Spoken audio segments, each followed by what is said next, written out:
Hi everybody, Cheryl coming to you from the Ladies Garden and Home.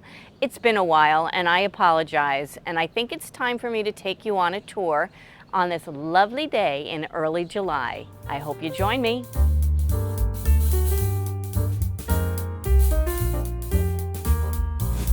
So my apologies for not filming more often in the spring months.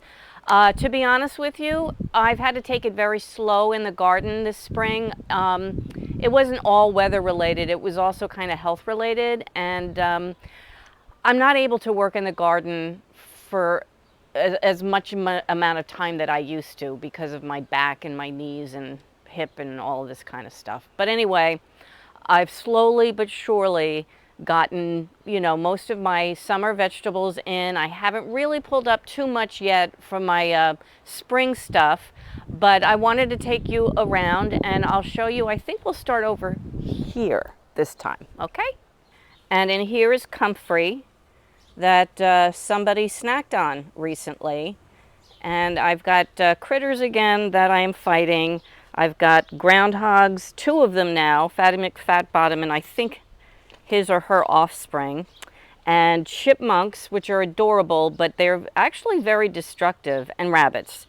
So we have those that I'm dealing with. I've not seen as many bugs, though, as I did last year, so in a way that's good. But I have here onions, and they're starting to bulb up. Different kinds. These are Spanish onions. And then a whole bunch of slicing tomatoes. I've got black crim over here. I have some German yellow striper. And then we have calendula and borage, which the bees are loving.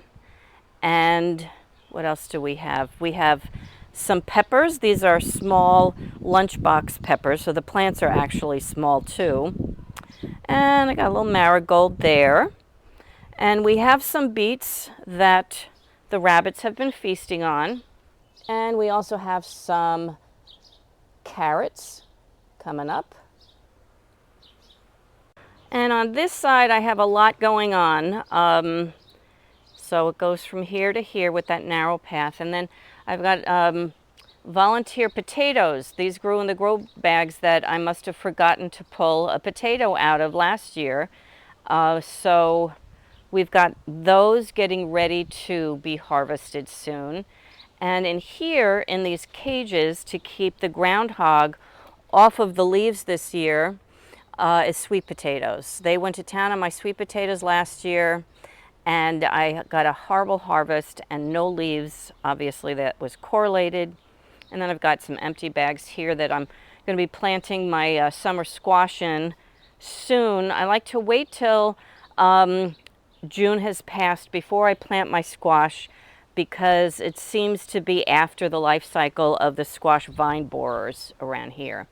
Calendula, once again, trying to take over this garden, but I have some corn growing. I planted the corn after the cabbage, and that was not a very good harvest. And also, because, it got eaten. And then also I had some cucumber seedlings here that were eaten by the chipmunk. I know, because I saw him do it. These weren't cheap. I got them off of Amazon.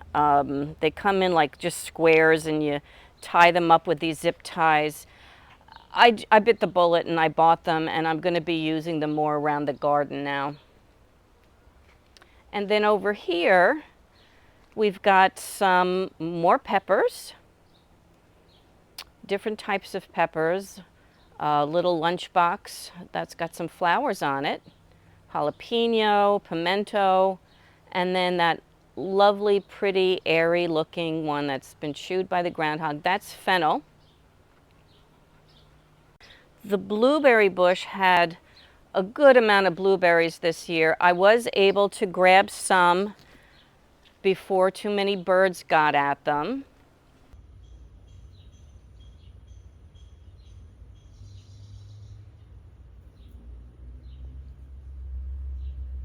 And then moving over here, in this shady area, I scattered a bunch of shade-loving seeds.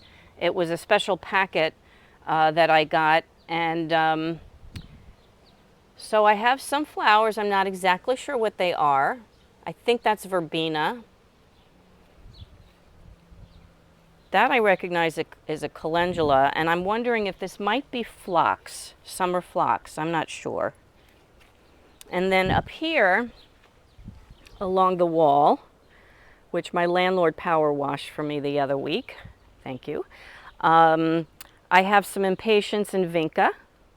And I really wanted something to hang down, but the vinca is a little spindly right now. But I'm hoping it'll make it through the winter and fill out even later this summer would be great. These used to contain coconut coir, and they got very, very messy and holey because the birds like to pick that stuff out for their nests in the spring.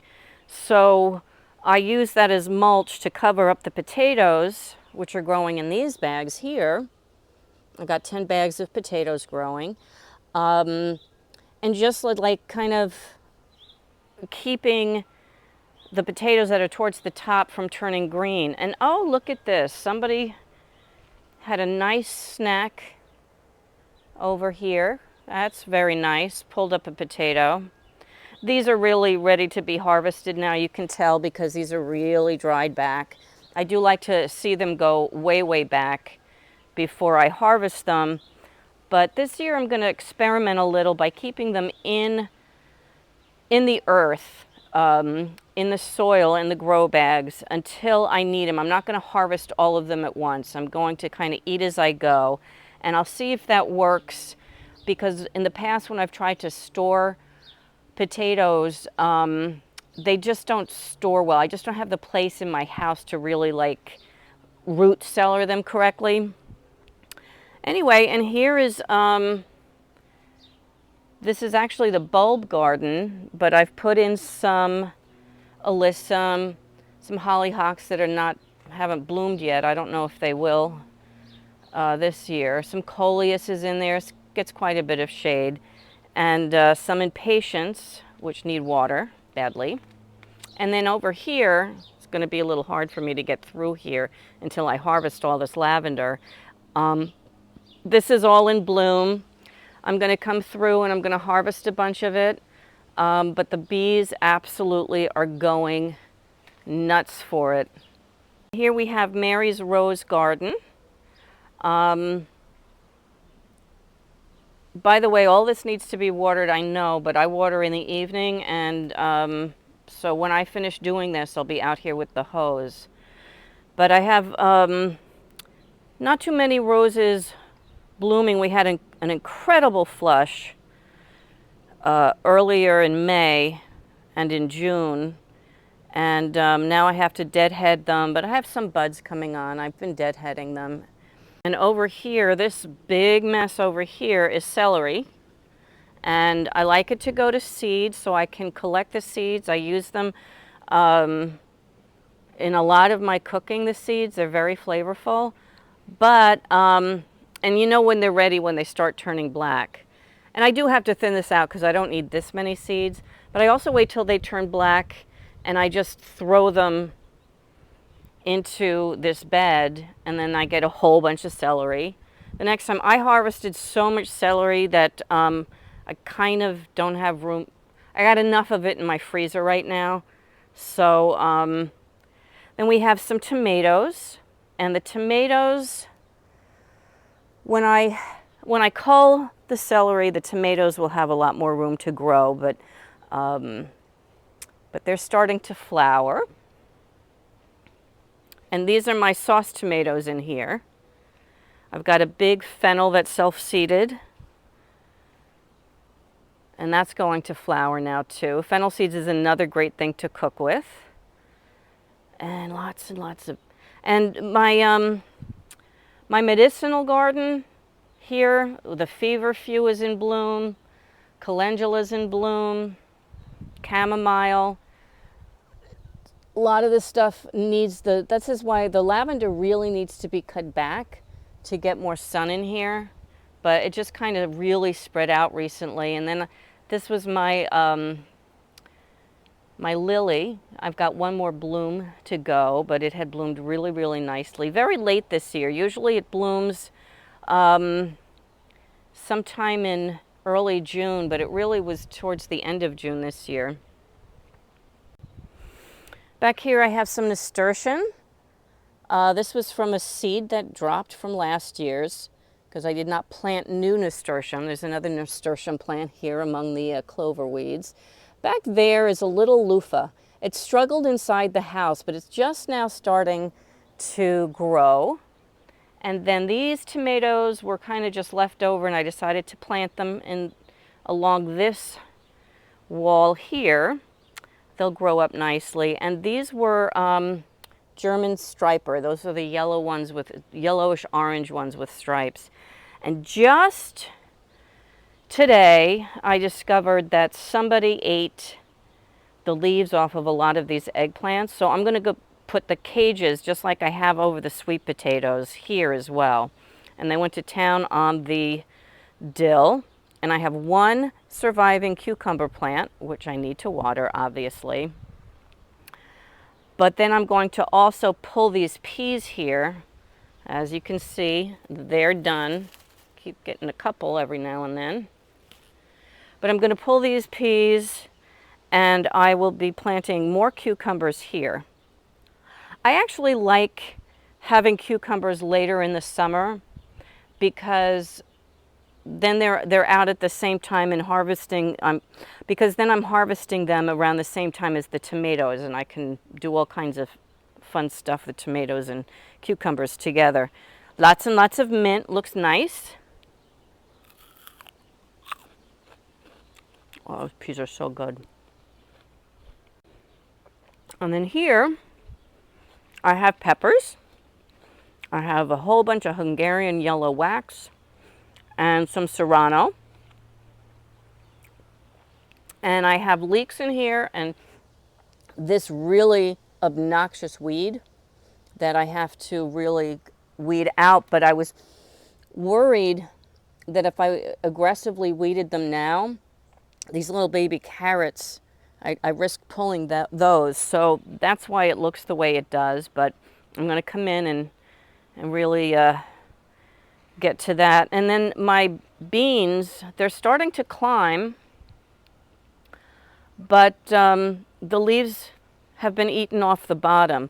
As long as the vine is there and there are leaves at the top of the vine, I'm not too worried. They'll survive because they can do photosynthesis. But it's the ones that really have been completely eaten without any top leaves I'm worried about. But I really sowed a lot of beans here, and then they grow up this wall and they become a great wall of beans. Wish me luck. I need to pull these fava beans. They're in little grow bags.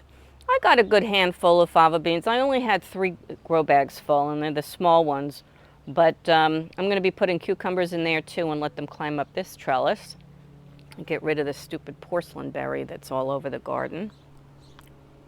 I made these little flower baskets with just a smattering of stuff that I had. Pansies, coleus, geranium, and some creeping jenny. And they're starting to fill out the baskets nicely. I like them. They're very bright and sunny. The geraniums, though, I really have to keep better on top of deadheading, because if you're good with deadheading geraniums, they'll bloom continuously. If not, you got to wait for them to bloom. There's some hydrangeas I need to pot up. Here by Aunt Lucille's statue is a butterfly bush, and I underplanted pansies, thinking that it would give them nice shade underneath the blueberry bush, and it seems to work. They're not fried, and there's a little creeping jenny in there as well. I thought this lilac bush was a goner. It took such a long time for me to see any green in the pot this spring, but now it's growing really nicely.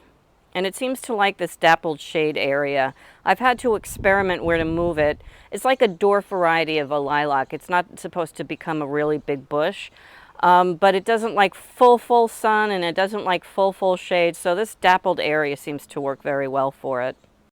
It's really too hot for the lettuce. I had pulled the arugula a while ago that it went to flower earlier than the rest of the lettuce, and I potted into the green stalks some dwarf tomato plants. And there's still these arugula flowers, but the chard is doing well. And I also planted up some basil. I have more to pop in when I pull out all of this lettuce that's just too bitter to eat anymore. But boy, did we have a lot of lettuce. The sage plant bloomed and it's looking pretty healthy. Oh look, I got a volunteer dill. I didn't even know that. And this is a cherry tomato plant.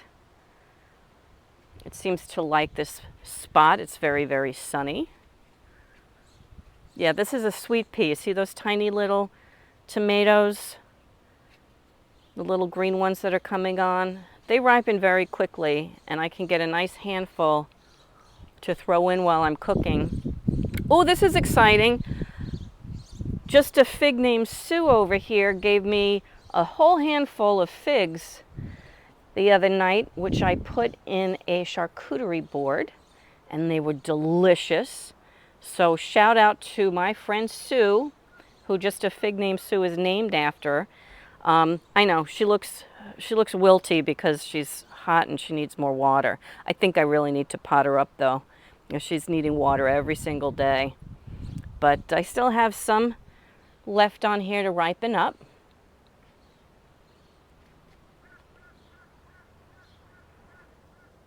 I obviously need to pull these peas, and I'm going to put a probably a cucumber, although I have fast growing, what are those little baby watermelons called? Sugar babies. I have some sugar baby watermelons that I think I'm going to try to grow in here. I had started them earlier, but it was too cold. We had a very cold June, so I don't think they germinated. But I pulled a lot of the lettuce already from these deck containers, and I put in the basil. The chives flowered. They were very pretty. The thyme, the rosemary. We've got some dill flowering. And a little volunteer. Oh, that's a nice volunteer weed. Anyway, yeah, see this lettuce is bolting too, and I have more basil to pop in as soon as I pull these out, maybe some flowers too. And cilantro is just starting to bolt, so to have it in July is kind of nice. Parsley is doing well. And the oregano, ooh, the oregano really needs a water. And back there I've got some thyme. In the greenhouse here are the squashes that I'm going to plant into those green grow bags that I showed you. I've got a couple of other things too. I've got some zinnias I want to pop in where I have some empty spaces, and some basil. These look really wilty. They do not need water. I just watered them. It's the heat, and they're just aspirating right now, and they will bounce back when the sun is off of them and goes to the other side of the greenhouse. The strawberry cart, as usual, is going through, this time of year, it goes through a terrible fungus issue, and I spray with an organic fungicide and peroxide and baking soda. I've tried everything.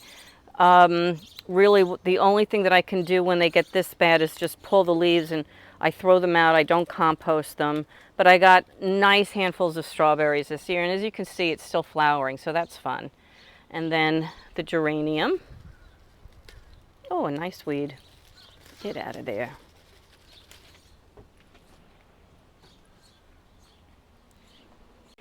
Here's the hibiscus that I started inside this winter, and it's growing really rapidly now.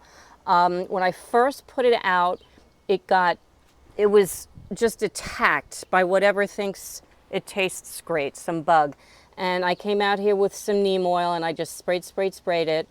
And it seems to be helping, and it's not impeding its growth, so that's good. And then here is, I think it's called a Tiny Tim tomato plant. My friend Janice from the garden club grew this and she gave it to me. She thought it would be fun for us to experiment with it together. Look how tiny those flowers are. I don't know if this gives perspective here, but look at how tiny. That's going to be the very tiniest tomato I probably ever saw. Speaking of tiny tomato plants, this is the sweet pea that decided to self-seed inside my house when I brought this pot in. It had basil in it. And it's been giving me a few tomatoes every now and then, and you see how small they are. So the bottom part of it started dying off, but it got this new flush of growth here, so I think it's fine. I have some lemon balm that I have been moving around the garden, and I just decided to pot it up. I'll probably end up giving that away. And then we've got the rosemary here, another rosemary, and then some lemongrass. And this is a perennial Mexican sunflower that I'm going to plant in the corner after I do some landscaping around there. It's a mess right now, so I'm not going to show it to you. I think the citronella either needs a repotting. I just need to get all that dead stuff off of it and make sure that I keep watering it because it dries out very quickly. When something starts really drying out very quickly, that's a good sign that it needs a new pot. It needs a bigger pot because it means that the roots are just absorbing, all the water they can get. And I just wanted to mention, I have two of these little wildlife watering things out here now. I need to add more water to it because today's a very hot day and they are dried up already. So when I water, I'll fill them back up again. But I see the chipmunks and the squirrels coming to drink out of here, and it's important to have some rocks that butterflies and bugs can land on and not drown. And also, if a small animal gets into a dish of water and can't get back out, this gives them like almost stairs to get out. So this is a nice thing to do for the wildlife in your garden. Of course, the birds like to have this little fountain here, and these are the cheap ones. You get them off of Amazon for like 14 bucks, the solar fountains, and that's just a cooking dish from the house. But it looks nice, but most importantly, the birds really like it, and they come, and of course I need to clean it out. I keep it fresh, like, every couple of days I change it. And so here we are. Next week I'm going to start my seedlings for my fall crops inside. So when the summer things and they're starting to come out, I can pop them in as, hopefully substantial seedlings. And maybe have to buy more of those cages to keep the critters away, because the critters ate all of my spring brassicas, the cabbages, the broccoli, cauliflower, forget it. I should have bought the cages before. They weren't cheap, but I bought the bullet and I'm glad I did. Anyway, I know it's a mess and it's not the prettiest it's ever been. It's starting to become that chaotic, overgrown mess that our gardens, most people, it waits till August to get this overgrown looking, but I didn't want perfection to be the enemy of me finally making this video, so I hope you don't mind. It's kind of is what it is. Anyway, I hope you enjoyed this video. If you did, please give it a like. And I want to remind you that I'm going to have a little clip of my lady girl at the end of this this show. And it's been 6 months since she passed, so I just also wanted to let you know that I'm really starting to think about going to a shelter and finding another dog in need. And so, when that happens, I will definitely let you know. Also wanted to say, if any of you are in kind of the New York tri-state metro area, my garden club, the Chapin Point Garden Club, is hosting its 100th anniversary celebration with a big flower show. And you are invited. It is Thursday, July 17th, and all are welcome, and I will post some information about that on my page. So anyway, I hope you enjoyed this video. If you did, please give it a like. I hope you share this. I hope you tell me what you're growing. What are your successes this year? What are your hardships this year? Are you enjoying it so far this year, or are you ready to just take a vacation from gardening? Let me know in the comments below. I really appreciate you watching. Thank you very much, and enjoy the clip. From the Ladies Garden and Home, enjoy your gardening journey. Bye!